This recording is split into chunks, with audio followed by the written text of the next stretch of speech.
नमस्कार, मैं राकेश पांडे। मैं अपने चैनल पे यूट्यूब चैनल पे आपका स्वागत करता हूं, जिसका नाम है राकेश पांडे सर की क्लास। दोस्तों, आज की लाइफ स्टाइल में देखा जा रहा है कि इंसान इतना स्ट्रेसफुल है, इतना ज़्यादा स्ट्रेस है उसके लाइफ में, पर्सनल, प्रोफेशनल, रिलीजियस और so many types of stress are there. वहाँ पे प्रॉब्लम ये आ रही है कि न केवल हम शुरुआती दौर में अपने जो एजिंग होती है, जिनकी दो अवस्थाएं होती है, 35 ईयर्स तक तो हम यंग बने रहते हैं, लेकिन आफ्टर 35 ईयर्स हमारा हेल्थ का डाउनफॉल होना शुरू हो जाता है और हम मूव करने लगते हैं ओल्ड एज की तरफ। ऐसे हालात में अगर हम जिंदगी को पूरी सुचारू तरीके से जीने की कोशिश करें तो उसमें हमारे पास बहुत सारे चैलेंजेस आता है कि हम कैसे अपने एजिंग प्रोसेस को, कि युवा अवस्था से प्रौढ़ावस्था की तरफ बढ़ते हैं, उस एजिंग प्रोसेस को कैसे हम हेल्दी बना के रख सकें। तो मैंने सोचा है कि उसके बहुत सारे रिसर्चेस को ध्यान में रखते हुए मैंने सोचा कि इस पे कुछ फोकस डाला जाए। उसमें मैंने पाया है कि जो हेल्दी एजिंग प्रोसेस है हमारी, उसको हेल्दी बनाया जा सकता है। ऐसा नहीं कि ये इम्पॉसिबल चीज़ है, लेकिन हाँ ठीक है कि उसके रास्ते में कुछ चैलेंजेस जरूर हैं, लेकिन अपनी एजिंग प्रोसेस को भी इंजॉय किया जा सकता है। अपनी एजिंग प्रोसेस, बढ़ती हुई उम्र को भी सही सात्विक तरीके से रखा जा सकता है, हेल्दी रखा जा सकता है। उसको मैं कहता हूँ हेल्दी एजिंग प्रोसेस। लेकिन इसके हेल्दी एजिंग प्रोसेस के 4 मुख्य रूप से कारण है। पहला कारण ये है, इस कारण नहीं कहेंगे, उसको चैलेंजेस कहेंगे। अगर चैलेंजेस कहेंगे तो ज़्यादा सहूलियत इस बात की रहेगी कि हम उसके प्रति अवेयर रहेंगे, उसके प्रति सजग रहेंगे और उसको ठीक करने की कोशिश करेंगे, उसको हेल्दी बनाए रखने की कोशिश करेंगे। तो पहला चैलेंज होता है न्यूट्रिशनल डेफिशिएंसी।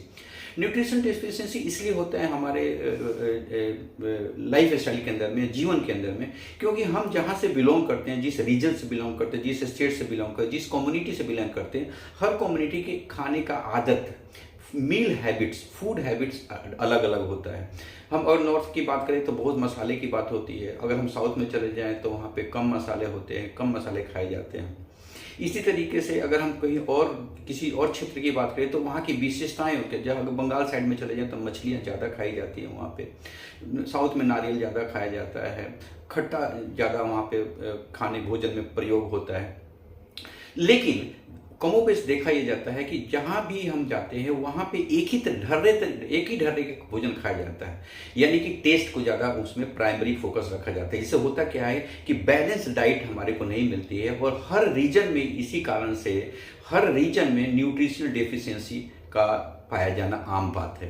तो जब हम एजिंग प्रोसेस के अंदर में आ जाएं, हमारी एज आगे बढ़ जाए, 35 प्लस हो जाएं हम, तो हमें ये ध्यान रखना चाहिए कि हमें अपना जो डाइट है वो बैलेंस हो।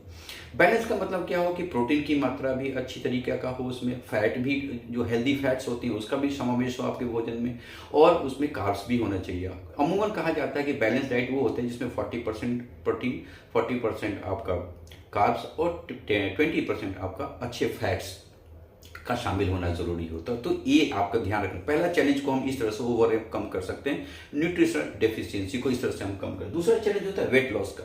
तो आफ्टर 35 एज के बाद हम ये देखते हैं कि अगर कोई बीमारी नहीं है, फिर भी अगर हम हेल्थी हैं, फिर भी हमारा वेट कम होने लगता है।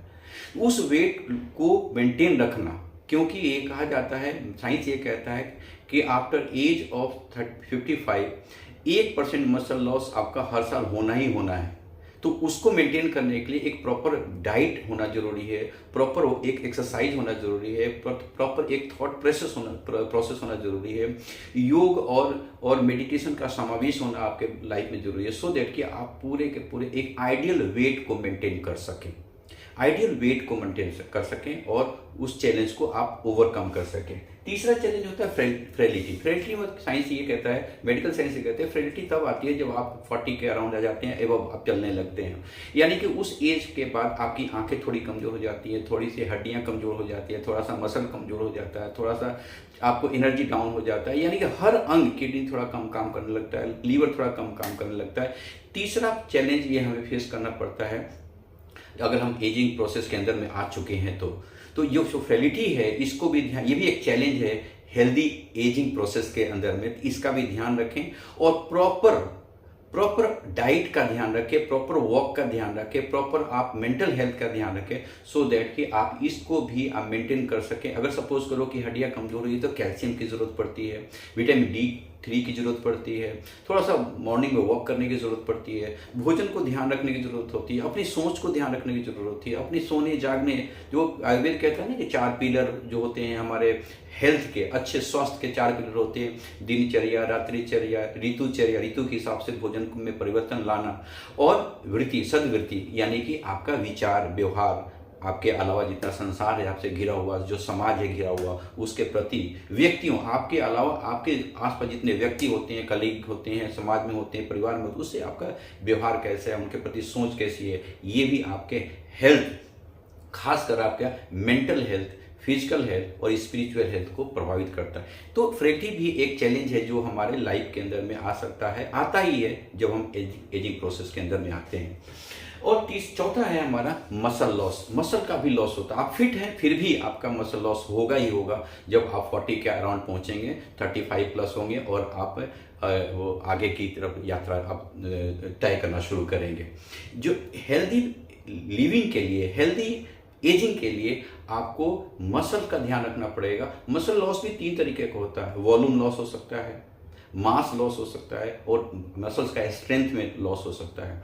तो आप प्रॉपर अगर न्यूट्रिशनल डाइट ले रहे हैं, प्रोटीन की मात्रा, मसल्स को बिल्ड करने के लिए प्रोटीन की ज़रूरत होती है, उसका ध्यान रखें आप भोजन में, या खुद खास तरीके का ऑर्गेनिक आप कुछ सप्लीमेंट ले सकते हैं, तो ये चौथे चैलेंज को भी आप ओवरकम कर सकते हैं। इसलिए दोस्तों, एजिंग प्रोसेस बहुत ही नायाब है, बहुत ही अच्छा है, बहुत ही बढ़िया हो सकता है, खुशनुमा हो सकता है, खुशियों से, आनंद से भरा हो सकता है, अगर आप इन 4 चैलेंजेस को, जिसमें पहला न्यूट्रिशनल डिफिशियंसी को ध्यान रखना कि हमारा डाइट सही हो, दूसरा वेट लॉस ना हो, एक प्रॉपर आइडियल वेट मेंटेन रहे हमेशा, उसके लिए आप प्रयास करें। फ्रिजिडिटी, आपके अंग जो कमजोर पड़ रहे हैं तो खासकर अपने अपने अलग अलग तरीके के अंगों का ध्यान रखें।